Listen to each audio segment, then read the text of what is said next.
ఈ వీడియో అయితే ఖచ్చితంగా చూడాల్సిందే, ఎందుకంటే రాబోయే 100 సంవత్సరాలు మనం ఈ విషయం మీద ఖచ్చితంగా పోరాటం చేయాలి.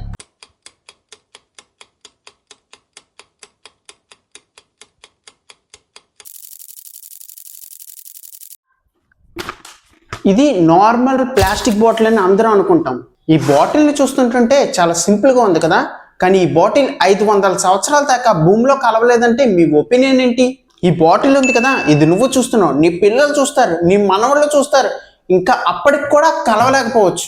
ఈ ప్లాస్టిక్ క్రియేట్ చేసినప్పుడు అందరూ దీన్ని ఒక గ్రేట్ ఇన్వెన్షన్ అని అన్నారు, అందరూ కూడా దీన్ని ఒక గొప్ప ఎవల్యూషన్ అని అన్నారు. కానీ ఇది ఒక దారుణానికి దారితీస్తుందని ఎవరికీ తెలీదు. ప్రతి సంవత్సరం 400 మిలియన్ టన్స్ ఆఫ్ ప్లాస్టిక్ అయితే ప్రొడ్యూస్ అవుతుంది. అందులో సగానికి పైగా ప్లాస్టిక్ని ఒకసారి యూజ్ చేసి పారేస్తున్నాం. అవన్నీ ఎక్కడికి వెళ్తున్నాయో తెలుసా?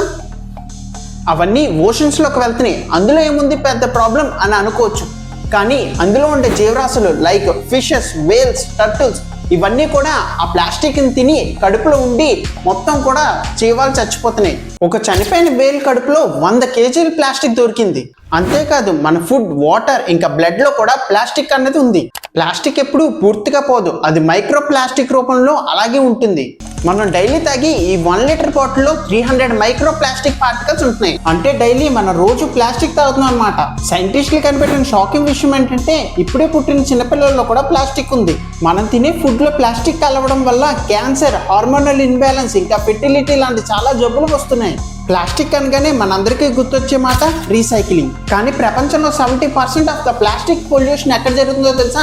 కేవలం 100 కంపెనీల దగ్గరే. వాళ్ళు ఆడే బ్లేమ్ గేమ్ ఏంటో తెలుసా? మీరే రీసైకిల్ చేయాలి, దాంతో మాకు సంబంధం లేదని చెప్తున్నారు. మీకు తెలుసా కేవలం 9% ఆఫ్ ద ప్లాస్టిక్ మాత్రమే రీసైకిల్ అవుతుంది. మిగతాదంతా కూడా కాల్చేయడం వల్ల టాక్సిక్ గ్యాసెస్ రూపంలో, అలాగే కప్పెట్టేయడం వల్ల సాయిల్ అంతా కూడా పాడైపోతుంది. ఇలాగైతే 2050కి మనం ఓషన్లో చూసేది ఫిషెస్ కాదు, ప్లాస్టిక్ని. మనం తినే ఈ ఫుడ్, వాటర్, ఇంకా ఎయిర్లో కూడా మనం క్రియేట్ చేసిన ఈ పాయిజన్ అయితే నిండిపోయింది. దీని అంతటి వల్ల మన లోకంలో ఉండే జీవరాశులు, మనం, ఇంకా మన భూమి ఖచ్చితంగా నాశనం అవుతుంది.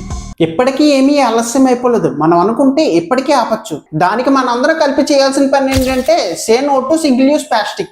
మీరు బయటికి వెళ్ళేటప్పుడు అన్ని కవర్స్ వాడడానికి బదులుగా ఒక జూట్ బ్యాగ్ని మెయింటైన్ చేయండి. ఇంకా ఫుడ్ విషయానికి వచ్చేసరికి ఎకో ఫ్రెండ్లీ ప్యాకింగ్ ఎవరు చేస్తున్నారో వాళ్ళ దగ్గర తీసుకోవడానికి చూడండి. అవును నిజమే, మన చుట్టూరా ప్రతిదీ కూడా ప్లాస్టిక్తో ముడిపడి ఉందన్నమాట నిజమే. కానీ ఒక అడుగు ముందుకు వేద్దాం, ప్లాస్టిక్ని తక్కువగా వాడదాం.